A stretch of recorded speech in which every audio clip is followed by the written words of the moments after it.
Welcome to my series, The 48 Laws of Power Arcade Edition, a series where I'm going to be taking a look at events in FGC history as they either abide by or go against one of the 48 laws of power. So if you're like me and you like fighting games and philosophy, stick around, get comfortable, grab you some water, and let's get into this video.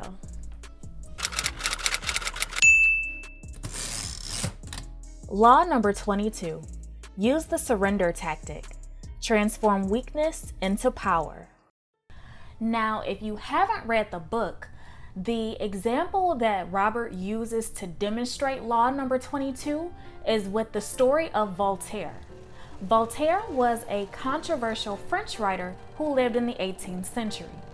Dude was so controversial that he actually got exiled from France and went to go live in England. Problem with this was that at the time, the English and the French really did not like each other. So one day, Voltaire, he's walking home when slowly he's noticing that a crowd of Englishmen are starting to follow him home. This crowd is on go. They're yelling things like, hang him, hang the Frenchman. So Voltaire knows what time it is. But keeping his head about him, he stops, turns to the crowd, and he goes, damn y'all, I'm already French. Like, how much worse can my day get? This wins the crowd over so much that not only do they not hang him, they actually give Dude an escort home. That is how you do law number 22.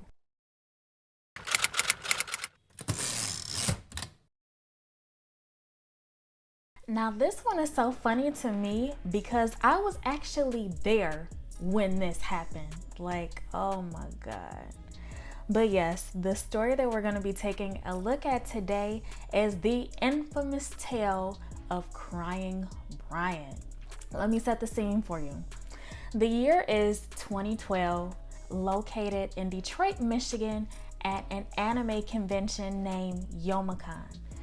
In prior years, Youmacon had always had a gaming tournament, but it was always something like really small. Just, you know, a couple tables, couple setups, that was the tournament. But not this year.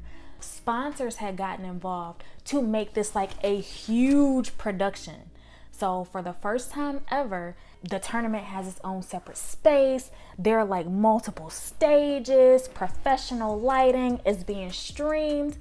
But most important of all, this year, a lot of the main games got $1,000 pop bonuses, which is how we ended up attracting a lot of the big name talent at that time. Chris G showed up, Justin Wong, Alex Valle, Noel Brown, I think K-Brad. Just a lot of these names that you would never expect to see if you weren't a traveling person.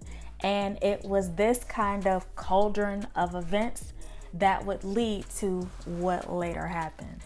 After the tournament wraps up, the guys are playing casuals, which normally involves like some money matching, like just typical FGC stuff. While everyone's playing casuals, a young man named Brian challenges two really good Marvel 3 players to money matches. He challenges Noel Brown and he challenges Footwork. And between the two of them, Brian ends up losing about $90 that he really couldn't afford to lose. This was so upsetting to him that it kind of triggered a meltdown. A meltdown that Uncle Caps captured on camera. Are you crying? What's your name? Yes. What's your name? My name is Brian. Okay. Oh, your name is Brian? Yeah. And why are you crying? Because I just lost $90. $90? You crying because you lost money? Yes. Why would you want to match Noel Brown? Because I wanted to play good players. Did you think you was good? No, I just wanted to play. So you knew you were ass? Yes, I am very ass. I live in Columbus. But you lost. I live in Columbus. Everyone in Columbus is free. So you live with bum ass Andre? What? You live in this area with bum ass Andre? I wanted to play him, but he was busy. Stop crying, man. That's not real nigga shit. I'm not a real nigga. That's not. And the video took off. During that time, it spread like wildfire. Everybody in and out of the community was talking about it. I saw the video on like Tosh.0.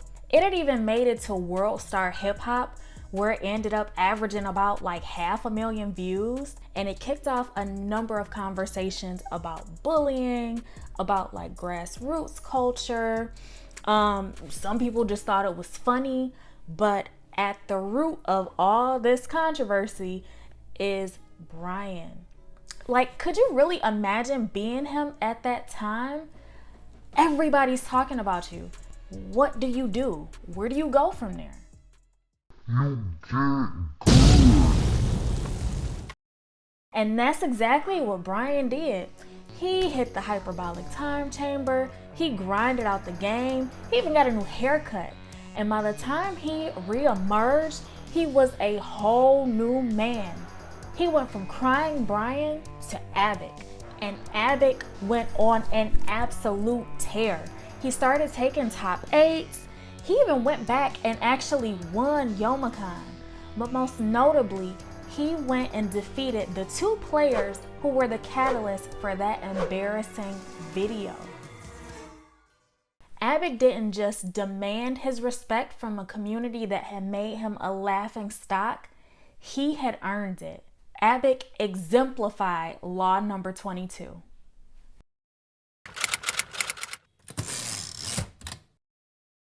The law says to use surrender as a tool of power, and that's exactly what he did.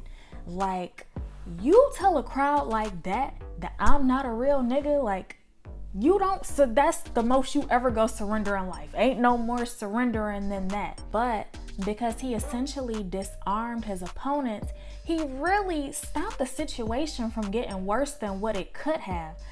I mean, like, imagine had he been like confrontational about the loss. Brian might have ended up losing even more money. He might have found himself in a rivalry that he was not ready for. He could have went from 10 to 13.